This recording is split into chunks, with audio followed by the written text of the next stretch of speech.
السلام عليكم ورحمة الله. إن الحمد لله نحمده ونستعينه ونستغفره ونؤمن به ونتوكل عليه ونعوذ بالله من شرور أنفسنا ومن سيئات أعمالنا. من يهده الله فلا مضل له ومن يضلل فلا هادي له. ونشهد أن سيدنا وسندنا وحبيبنا ومولانا محمدا عبده ورسوله. وقد قال الله تعالى وتبارك في كلامه المجيد والفرقان الحميد. أعوذ بالله من الشيطان الرجيم. بسم الله الرحمن الرحيم. أحسب الناس أن يتركوا أن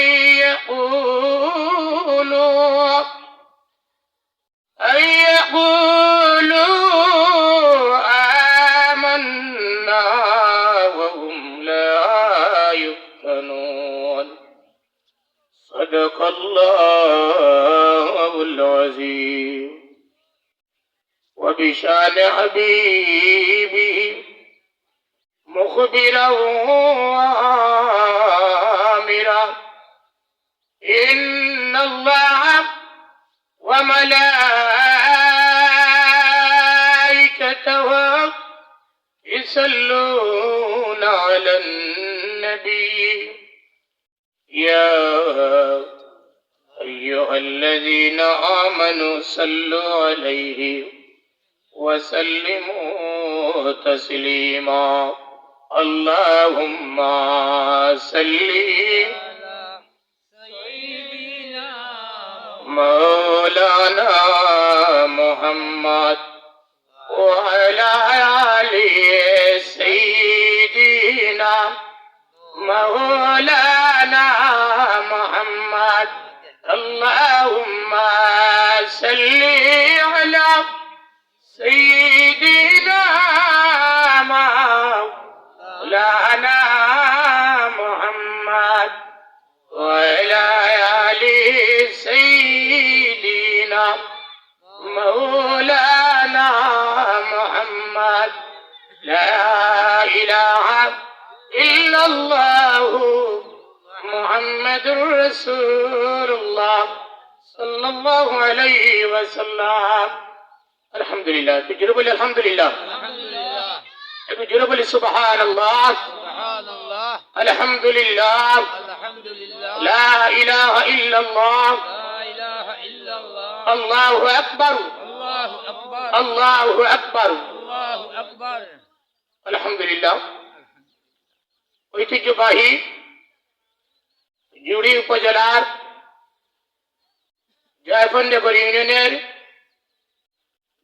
দিগলবাগ যুব সমাজ ও প্রবাসীদের উদ্যোগে ওয়াজ ও দোয়া মাহফিলের সভাপতি মোহাম্মদ মানিক মিয়া সাহেব উপস্থিত, আল্লাহওয়ালা আল্লাহর মায়ার গোলাম, পর্দার আড়ালে অবস্থানরত পর্দানিশী মা বোনেরা, আসসালামু আলাইকুম ওয়া রাহমাতুল্লাহ। আর একটু জোরে উত্তর দেন, আসসালামু আলাইকুম ওয়া রাহমাতুল্লাহ। ওয়ালাইকুম আসসালাম ওয়া রাহমাতুল্লাহি ওয়া বারাকাতুহু। আল্লাহ রাব্বুল আলামিন আমাদেরকে এই যে দ্বীনি মাহফিলে অবস্থান করার, বসার তৌফিক দান করেছেন, এর জন্য আমরা খুশি না বেজার? জোরে বলেন, খুশি না বেজার? যেহেতু এই জায়গার মধ্যে আছে দ্বীনি আলোচনা চলবে, উলামায়ে কেরামগণ আসবেন, সেহেতু এলাকা, এই জায়গাটা আল্লাহর কাছে অনেক ভাগ্যবান মনে হয়। জোরে বলে আলহামদুলিল্লাহ। আজকে আমি যে বিষয়টা নিয়ে আপনাদের সম্মুখে আলোচনা করব ইমানি পরীক্ষা। ইমান একটা গুণ। ইমান একটা কি? যদি বলবেন ইমান কি? একটা গুণ। মুমিন হলো তার গুণান্বিত। ইমান আনার পরে আনুগত্যর নাম হচ্ছে ইসলাম। যিনি বলি সুবহানাল্লাহ। ইমান আনার পরে আনুগত্যর নাম কি? ইসলাম। আল্লাযীনা ইউমিনুনা বিল গায়ব, ও দৃশ্যের প্রতি বিশ্বাস করা হচ্ছে কি? যিনি বলেন ইমান। রব্বে কারীম বলেন আহাসিবান নাসু আইয়ুতরাকু আইয়াকুলু আমান্না ওয়া হুম লা ইফতানুন। মানুষ কি মনে করে ইমান এনেছি ওই পরীক্ষা করা হবে না, এমনি ছেড়ে দেওয়া হবে? আচ্ছা বলেন, পরীক্ষা ছাড়া কি কোনো মানুষ উত্তীর্ণ হতে পারে? যদি বলেন পরীক্ষা ছাড়া কোনো মানুষ উত্তীর্ণ হওয়া সম্ভব না। ইমান দুই জিনিসের নাম। কয় জিনিসের নাম? যদি বলবেন কয় জিনিসের নাম? যেহেতু বিষয়ভিত্তিক আলোচনা, ইমান দুই জিনিসের নাম। আল্লাহর উপর ইমান আনলাম, যেমন আছেন তেমন। যদি বলেন আলহামদুলিল্লাহ। আচ্ছা, আল্লাহর প্রতি ইমান আনতে আমাদের কি কোনো প্রশ্ন আছে? যদি বলেন কোন সন্দেহ আছে? আল্লাহর বড় কি কোনো আল্লাহ আছে? নাই। আল্লাহ যেমন আছেন তেমন ইমান আনলাম, তার নাম হচ্ছে কি? ইমান। তার নাম হচ্ছে কি? ইমান। নবী যা নিয়ে এসেছেন, নবী আমাদের নবী হযরত মুহাম্মদ সাল্লাল্লাহু আলাইহি সাল্লাম যা নিয়ে এসেছেন তা বিশ্বাস করা হচ্ছে কি? যিনি বলেন তা বিশ্বাস করা কি? ইমান। আমরা নামাজ ভঙ্গের কারণ জানি, রোজা ভঙ্গের কারণ জানি, ওযু ভঙ্গের কারণ জানি, কিন্তু আমাদের সব চাইতে জরুরত যে বিষয়টা ইমান ভঙ্গের কারণ আমাদের জানা জরুরত কি জরুরত না? যিনি বলেন নামাজ ভঙ্গের কারণ জানি কি জানি না? আমরা ওযু ভঙ্গের কারণ জানি, রোজা ভঙ্গের কারণ জানি। ইমান ভঙ্গের কারণ কি? যদি আপনার ইমান নামক দৌলত, ইমান নামক সম্পদ যদি আপনার না থাকে, আপনার কোনো মূল্য আছে? যিনি বলেন মূল্য নাই। ইমান ভঙ্গের এক নম্বর কারণ হচ্ছে গিয়া শিরিক করা। কি করা? শিরিক করা। শিরিক করা। যদি কেউ শিরিক করে তার ইমান ভঙ্গ হয়ে যায়। কি হয়ে যায়? ইমান ভঙ্গ হয়ে যায়। দুই নম্বর, যদি মনে করে আমি চাইলেই আল্লাহ দিবে না। কি বুঝতে পেরেছেন? আচ্ছা বলেন, আপনি যদি আল্লাহর কাছে চান আল্লাহ দিবেন কি দিবেন না? আল্লাহ দিবেন কি দিবেন না? যদি আপনি মনে করেন আমি চাইলে আল্লাহ দিবে না, এটা শিরিক। এটা কি? শিরিক। আরো একটা শিরিকের উদাহরণ দিলে আপনারা বুঝে ফেলবেন। মনে করেন হুজুরের কাছ থেকে আপনি পানি পড়া নিয়েছেন, ভাই পেটের মধ্যে ব্যথা ধরছে, এখন পানি পড়া খাওয়ার পরে বলছেন বাবা এই গ্রামের হুজুর তো অনেক গাঢ় হুজুর, উনার পানি পড়া খাওয়ার কারণে আমার পেটের ব্যথা শিফা হয়ে গেছে। আচ্ছা বলেন, হুজুরের পানি পড়া পেটের ব্যথার জন্য জরুরি না আল্লাহ শিফা করেছেন? আল্লাহ শিফা করেছেন। এরপরে ইমান ভঙ্গের কারণ হচ্ছে গিয়া কাফির ও মুশরিককে আপনি কাফির মনে না করা। কাফিরকে কাফির মনে না করা আর মুশরিককে মুশরিক মনে না করা। এরপরে আরেকটা ইমান ভঙ্গের কারণ হচ্ছে আল্লাহ পাঠানো যে শরীয়ত আছে এটা বাদ দিয়ে আপনার মন গড়া জীবনযাপন করা। এটা ইমান ভঙ্গের আরেকটি কারণ। এরপর আরেকটা বিষয় হচ্ছে গিয়া শরীয়তের বিষয়গুলা, শরীয়ত যেগুলা নির্ধারণ করেছে এগুলো আপনার তাচ্ছিল্য করা, অপেক্ষা করা, এগুলা ইমান ভঙ্গের কি কারণ। এরপরে কোরআন হাদিস অনুযায়ী যা নির্ধারণ করা হয়েছে তা আপনি সন্তুষ্ট চিত্তে মেনে না নেওয়া, এটা ইমান ভঙ্গের কি? যিনি বলেন ইমান ভঙ্গের কারণ। ইমান ভঙ্গের কি কারণ? এরপরে আল্লাহ যা নির্ধারণ করেছেন, রসুল যা নির্ধারণ করেছেন তার ঊর্ধ্বে আপনার মন গড়া জীবনযাপন করা কি ইমান ভঙ্গের কারণ। আমার বন্ধুগণ, ইমান আনলে পরীক্ষা দেওয়া লাগেনি না লাগে না? যিনি বলবেন লাগেনি না লাগে না? ফেরাউনের নাম শুনছি কি শুনছি না আমরা? যিনি বলেন ফেরাউনের নাম তো আমরা শুনছি। ফেরাউন রে ভাই এমন একজন স্বৈর শাসক ছিল। ফেরাউনের বাড়ি কোথায়? যিনি বলবেন ফেরাউনের বাড়ি কোথায়?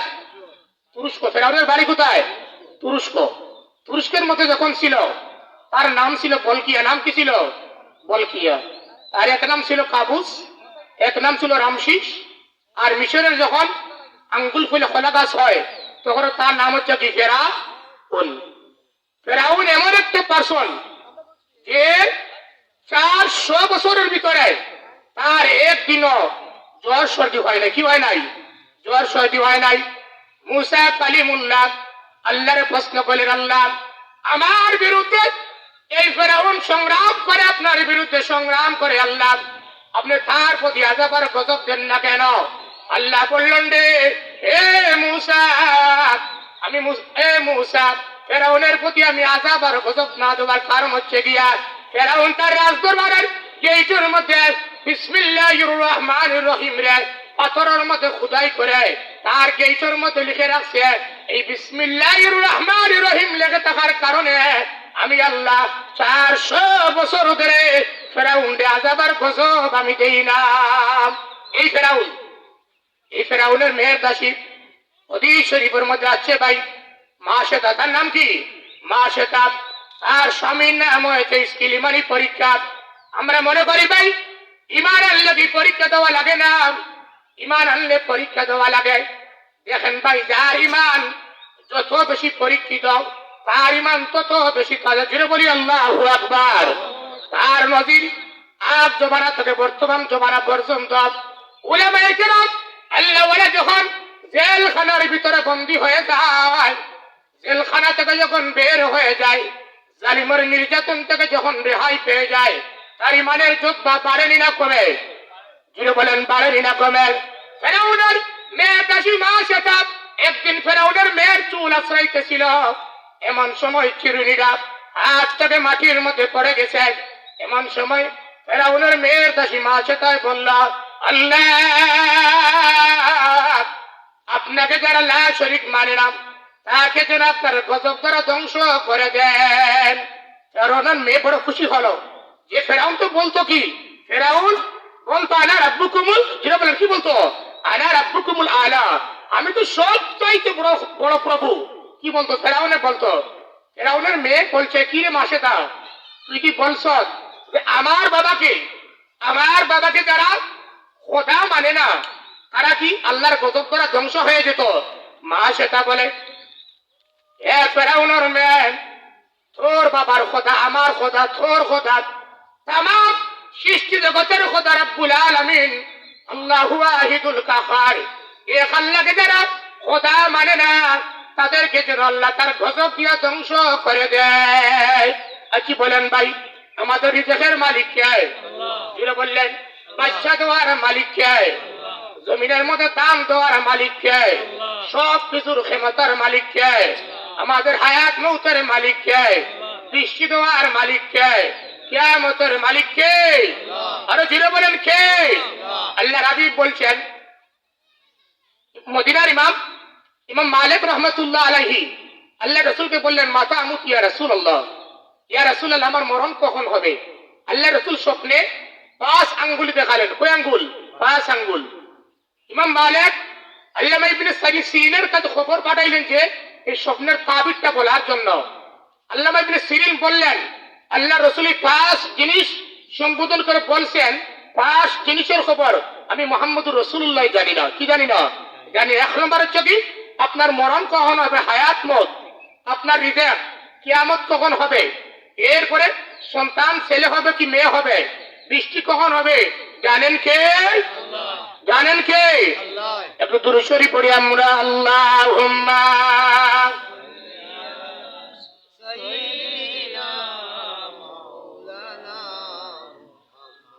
বলেন। ইমান ছাড়া আমলের কোন মূল্য আছে? ইমান ছাড়া আমল মরুভূমির পছন্দ একটা স্তূপ, যদি 60 স্তূপ থাকে, এই ইমান ছাড়া আমল মরুভূমির একটা স্তূপের ছাইয়ের মতো। ইমান ছাড়া আমল আল্লাহর কাছে কি ওজন হবে? বলেন, ইমান ছাড়া আমল কি আল্লাহর কাছে ওজন হবে? ইমান ছাড়া আমল আল্লাহর কাছে কোন ওজন হবে না। ভাই মাসেদা বলে, এ ফেরাউনের মেয়ে, তোর বাবার খোদা আমার খোদা আল্লাহ, এই আল্লাহকে যে মানে না সে যেন গজবে ধ্বংস হয়ে যায়।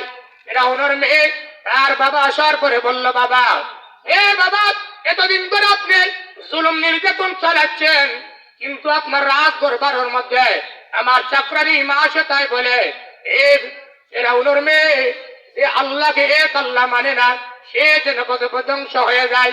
ফেরাউন রে ভাই, এই মাসে তারে এবং তার একটা যুবতী মেয়ে, একটা ছোট বাচ্চা, দুই দণ্ডে দৌড়াইয়া নাইল। আর ফেরাউনের মেয়ের দাসী মাসে তার স্বামী খবর পেয়ে হিজরত করলো। কি করলো? হিজরত করলো। এবার ফেরাউনের মেয়ে তার বাবার কাছে কান্না করে।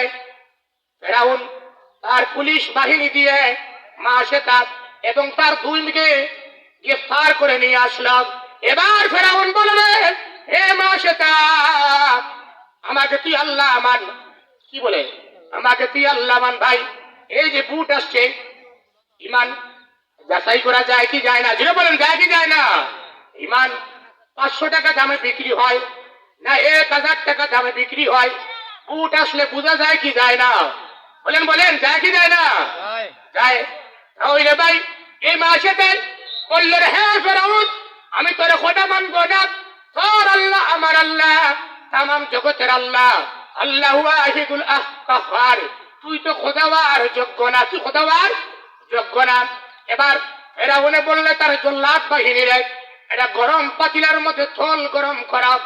এই যখন দাউ দাউ করে আগুনের মধ্যে গরম করা হলো, এবার ফেরাউনে বলল, রে এ মাসেতা, এখনো তোর বালা আছে, আমারে তুই কথা মানিলা। বলে, আমি আমার জীবন দিতে পারি, আমার ইমান দিতে পারি, যেটা বলে ইমান দিতে পারি না। মাসেতা বললো, ঠিক আছে, আমার জবাই করে গরম তৈলের মধ্যে সারতে পারস, আমার দুই মেয়েরে জবাই করে গরম তৈলের মধ্যে সারতে পারস, এরপরে আমাদের দ্বারা জীবন দেওয়া সম্ভব, ইমান হারানো সম্ভব না। এবার ফেরাউনে তার জল্লাদ বাহিনীরে বলল, মাসে তার বড় মেয়েটাকে জবাই করা। জবাই করে গরম তৈলের মধ্যে ছাড়া হলো। গরম তৈলের মধ্যে থেকে মাসে তার বড় মেয়ে বলল, মাংসগুলা গলে গেল আর হাড্ডি গুলা এক পার্শ্বে। এবার ফেরাউনের দাসী মাসে তার বড় মেয়ে বলল, হে মা, তুমি সবর করো। কি করো? তুমি সবর করো। মা রে, তুমি দেখলে আমি গরম তৈলের মতো আমি জ্বলতেছি, কিন্তু আমার জ্বলতে দেরি আল্লাহ তৈরি জান্নাতের গ্রান আমার নাখর ঢাকার মধ্যে লাগতে দেরি হচ্ছে না। আর ঘিরে বলেন সুবহানাল্লাহ।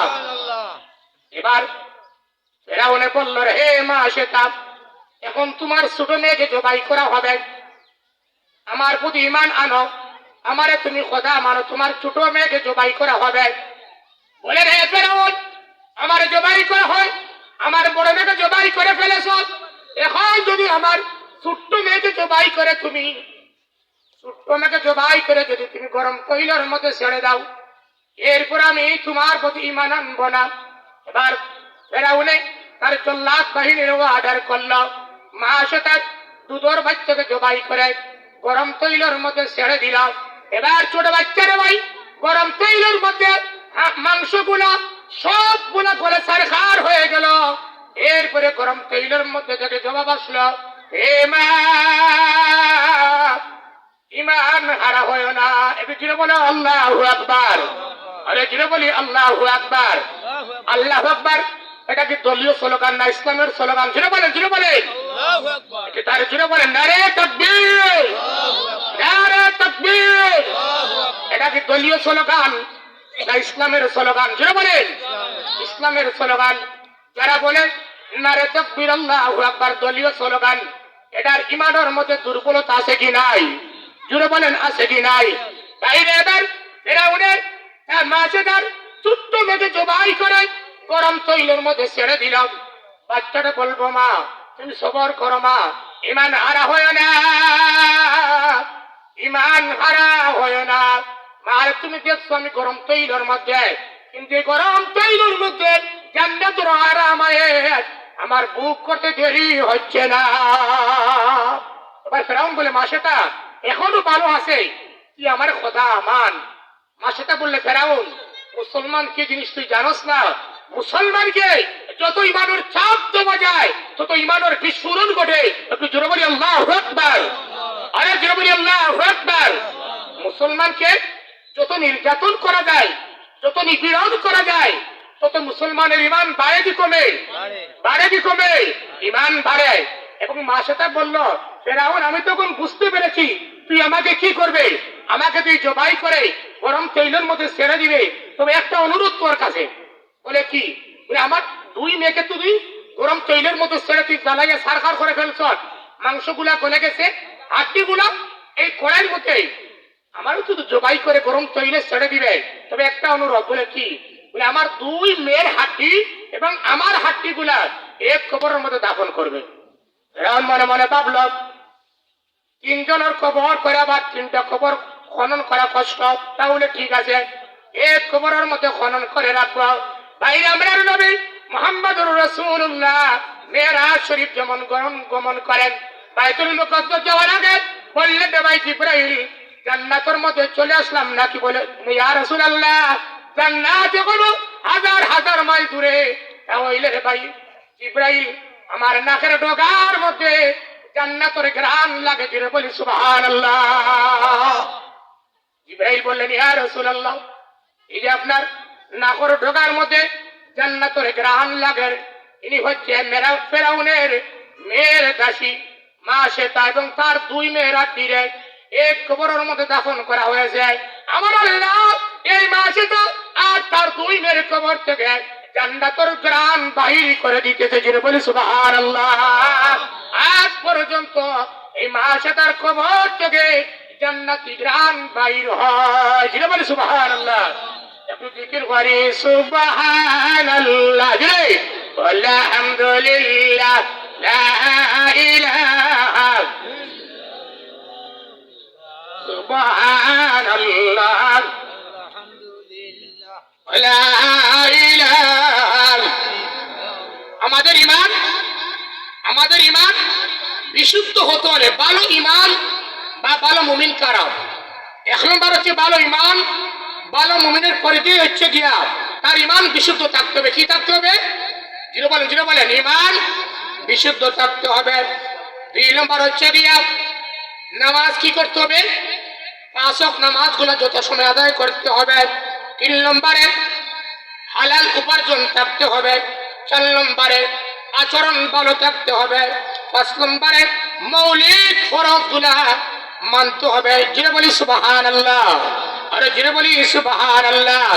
ইমানের পরীক্ষা ভাই, ইমাম আহমদ বিন হাম্বল জালিমের জেলখানার মধ্যে যখন বন্দী, ইমাম আহমদ বিন হাম্বল, খেয়াল করেন ভাই, ইমাম আহমদ বিন হাম্বল জালিমের জেলখানার মধ্যে যখন বন্দী, আল্লাহর হাবিব ইমাম শাফিকে একটু সাউন্ড কম করে দেবো, একটু সাউন্ড থাকো, সমস্যা নেই। ইমাম আহমদ বিন হাম্বল যখন জালিমের জেলখানার ভিতরে, আল্লাহর হাবিব স্বপ্নে বললেন, এ শাফি আমার আহমদ বিন হাম্বলের কাছে খবর পৌঁছাও, আমার আহমদ বিন হাম্বলের কাছে খবর পৌঁছাও, যত নির্যাতন করা হোক, যত নিপীড়ন করা হোক, আমার আহমদ বিন হাম্বল যেন ইমান থেকে পিছবা না হয়। যেন বলি সুবহানাল্লাহ। ইমাম শাফি ভাই তার খাদেম রে বললেন, হে খাদেম যাও, তুমি যাও জেলখানার ভিতরে যাও, আমার ইমাম আহমদ বিন হাম্বল জেলখানার ভিতরে গিয়ে বলবা আল্লাহ রসুল বলছেন যত নির্যাতন করা হোক, যত নিপীড়ন করা হোক, ইমান থেকে যেন পিছবা না হয়। যেন বলি আল্লাহু আকবার, আরো জোরে বলি আল্লাহু আকবার। তাহলে ভাই আপনারা যারা আওয়াজ শুনছেন এবং যারা উপস্থিত আছেন, এই যে নির্বাচনের সময় আসছে, ইমানকে বিক্রি করবেন না জায়গায় রাখবেন? জোরে বলেন, জোরে বলেন। কি করবেন? ইমান জায়গায় রাখবেন, ইমান জায়গায় রাখবেন। আপনার জীবন যেতে পারে, আপনার সব যেতে পারে, ইমান যেতে পারে না। ঠিক আছে ঠিক ভাই? ইমাম শাফি কি করলেন? খবর পাঠাইলেন ইমাম আহমদ বিন হাম্বলের কাছে। খাদিম গিয়ে বলল, হুজুর আপনি মেহেরবানি করেন, যত নির্যাতন হোক, যত নিপীড়ন হোক, ইমানের দিক থেকে যেন আপনি পিছপা না হন। কি বলেন? আপনাকে যদি এটা খুব মশলা জানবেন, আপনাকে যদি কেউ যদি কোনো সুসংবাদ দেয়, তাকে হাতিয়া দেওয়া কি সুন্নাত, হাতিয়া দেওয়া কি সুন্নাত। ইমাম শাফির খাদিম কি করলেন? জেলখানার মধ্যে সুসংবাদ নিয়ে গেলেন। ইমাম আহমদ ইবনে হাম্বল মনে করলেন এই জেলখানার ভিতরে আমার লজ্জাস্থান ঢাকার মতো একটা লঙ্গি বা পায়জামা আর পরনের মধ্যে একটা সেরা জামা আছে, এছাড়া তোর আমার কাছে কিছু নাই, হাত দিয়ে কি দেওয়া যায়। এবার ভাই ইমাম আহমদ বিন হাম্বল নিজের জামাটা খুললেন, নিজের জামাটা খুলেন, বললেন রে হে খাদেম, তুমি আমার কাছে রাসূলুল্লাহর সুসংবাদ নিয়ে আসছো। খাদেম রে, তোমারে আমার হাদিয়া দেওয়ার মতো কিছু নাই, একমাত্র জেলখানার ভিতরে আমার সেরা জামা ছাড়া আমার কিছু নাই। আচ্ছা বলেন, আপনার গায়ের মধ্যে যদি একটা লঙ্গি থাকে পরনে, আর গায়ের মধ্যে যদি একটা পাঞ্জাবি অথবা শার্ট থাকে, আপনি যদি শার্টটা আমাকে হাদিয়া দিয়ে দেন আর গায়ের মধ্যে কিছু থাকবে, কিছু নাই। ইমাম আহমদ বিন হাম্বল জামাটা খুললেন, জামাটা খুলেন, বললেন রে ভাই হাদিয়া তোমার জামাটা দিয়ে দিলাম। এবার বাড়ির মধ্যে গেলেন, ইমাম সাহাবী বললেন এ খাদেম, একজন নির্যাতিত মজলুমের জেলখানা থেকে আসছ, ইমান পরীক্ষিত একজন মজলুমের জেলখানা থেকে আসছ, হে খাদেম তোমারে কি উপহার দিয়েছে?